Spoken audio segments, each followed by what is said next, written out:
So I have never met a smart, capable, successful woman who's having panic attacks without something going on in her life which is contributing to that level of stress and overwhelm in her nervous system, which is why I get really frustrated when they are kind of treated purely as a mental health issue, because what that does is it just puts the focus on you as if it's just something going wrong with your head. Now, don't get me wrong, like things like medication, mindfulness-based practices, all of that, like they do, you know, they can really help. Like in my experience, I've been on some medication for panic attacks before that was really good. I've been on others which I really hated and made me feel awful. The kind of beta blocker one stuff, like that was just like horrendous. I felt like the most intense feeling of dread I think I've ever felt. Like it was just horrendous. My heart felt so weird.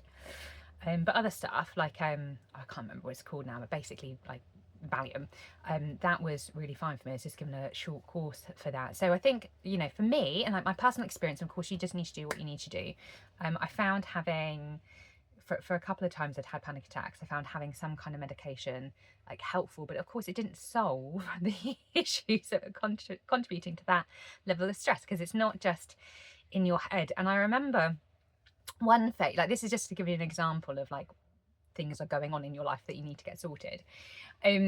Like I remember one set of panic attacks I had, and I remember being on like the kitchen floor, sat on the kitchen floor trying to like ground myself when I was living in North London in Crouch End and I was working in housing.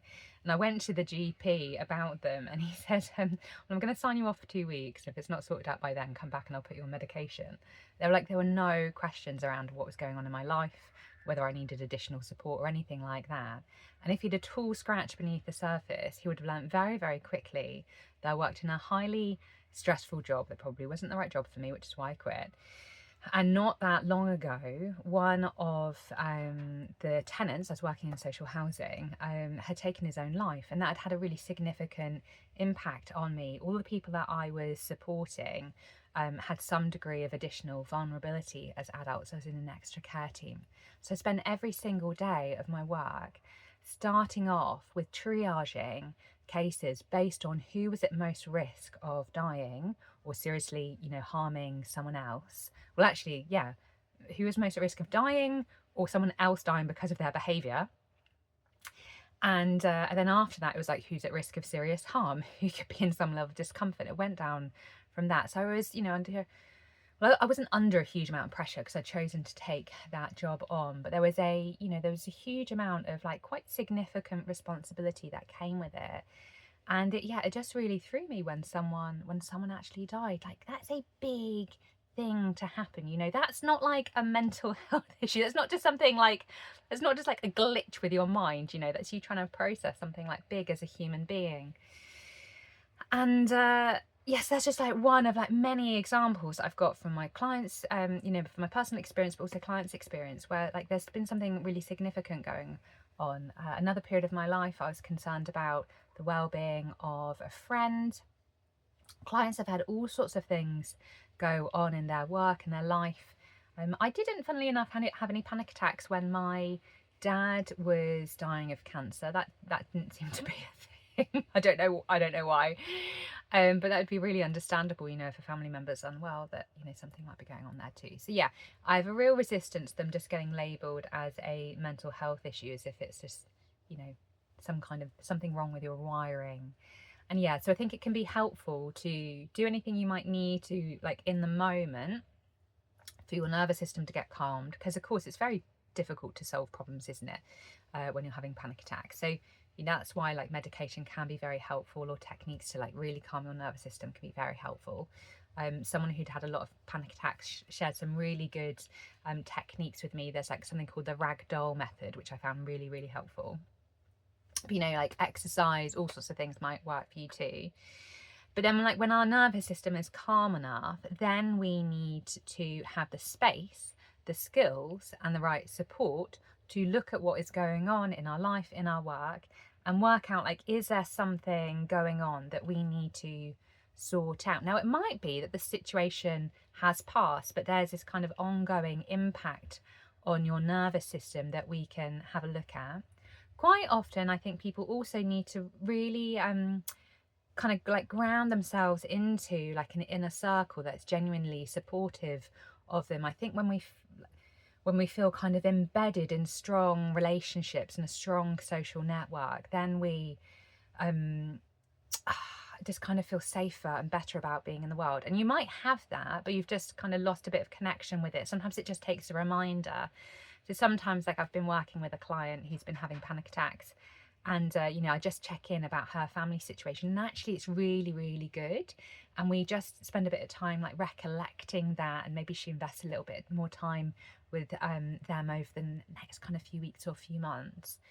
But there's a lot that we can do to help kind of communicate feelings of safety to the body. Now, there's some situations that you might be in that also you just decide, you know what, actually, this is just too much for me, like right now, with this kind of set conditions going on in my life, and you might need to change your circumstances. Now, that's what I did in that role where I started having panic attacks. I just decided that actually that wasn't what I wanted to be doing for like the long term. Yeah. And like that was okay. I shifted into work that was still having, you know, a significant impact on people's lives, but it wasn't that kind of level of firefighting all the time. So sometimes your body is trying to tell you something more significant about what's going on that you can sort. And then of course you have situations that you don't have any control over. Yeah. So if someone is like dying, say in your family or at risk of that, you know, someone you really love, again, like with my dad going, it's something is kind of like different is needed in those moments, because no matter what you do, like you also know that you're not gonna, you know, you're not gonna be able to save them in those moments. And so I think kind of finding ways of coming to terms with that without just telling yourself, well, it'll all be fine, or you'd had a good run in or whatever. Like you can't like lie to yourself out of this. So yeah, there's a certain degree that we need to kind of face what we're feeling in a way that doesn't feel overwhelming. You know, there's methods you can learn to kind of, you know, kind of like look at what's going on, be honest about the reality of your situation and that you can't fix things, you can't save them. You can kind of take the lid off, have a little look and go, oh, okay, what's down here? And then like, you know, feel those feelings, and then you can kind of come out of that, regulate the nervous system, put things together again, and then continue doing what you need to for that day. And then the next day you can do it, or maybe just do it once a week. And I found knowing that there are methods for that, skills that you can learn, to be really, really helpful. And you learn it with someone, but then you can also self-coach as well. So if you're interested in that stuff, you can comment. I don't know if you can DM me on YouTube. I don't know. Come and find me on LinkedIn. What I will do is make sure you've got my LinkedIn address down below, my Instagram as well, so you can come find me there and DM me. Happy to share any of the methods that I've used over the years. It might be that I teach the ragdoll method on here at some point as well.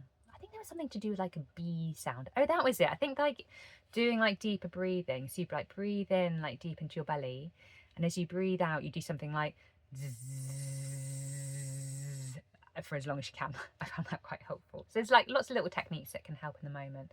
But yeah, I do think after that it's really important to know this isn't just in your head, and there's stuff that you can do about your life to make it better, so it's not having this impact on your nervous system, or as I said, come into a more helpful relationship with what's going on and with your emotions if actually there's something here that you cannot fix. I have had 4, 5 periods, 1, 2, 3, 5, maybe like 5 significant periods of having panic attacks. The first was when I was about 21, and the last was a few years ago, maybe about 3, 4 years ago now. I'm 36 now, so yeah, over a whole period of time I've had quite a few. So I know how awful it feels, and I know how exhausting it is afterwards as well. It's just really tiring, isn't it? It's like your whole system has been flooded with a whole load of stuff, and yeah, it's just very tiring. So one of the things I would say, maybe just for this video, is just to kind of acknowledge that if you are having them and having them regularly, there is a, well, as I said, it's just exhausting afterwards, isn't it? So just thinking about how you can allow your body to kind of come down from it, have the rest that it needs, and can then kind of come out I almost kind of treated this part of me as almost like I had like a little baby or something to look after, like during that period. It was like a little kind of small creature that needed to be looked after. Yeah, because I wasn't the best at self-care during that period. I was just like, why are you still like this? It's ridiculous. Why are you having all these feelings? It's like, you should be fine. But yeah, when I kind of treated like my panic attacks as almost like this little creature or baby that then just needed a certain kind of care afterwards, that was kind of much easier too, because it's just, you can't fight, your body going, getting flooded with all of this stuff. It just has to do what it needs to do afterwards. But yeah, just so much love to you if that is what you are going through right now. As I said, I know it's difficult. There is definitely a light at the end of the tunnel with it, and I just want you to know, like, there are so many smart, capable female founders and leaders out there having them. It is much more common than you realize it, but because we tell ourselves we shouldn't be having it, of course we don't talk about it enough. So yeah, I just wanted to finish with that. But yeah, come and find me, ask me any questions. Really happy to share what's worked for me. Lots of love.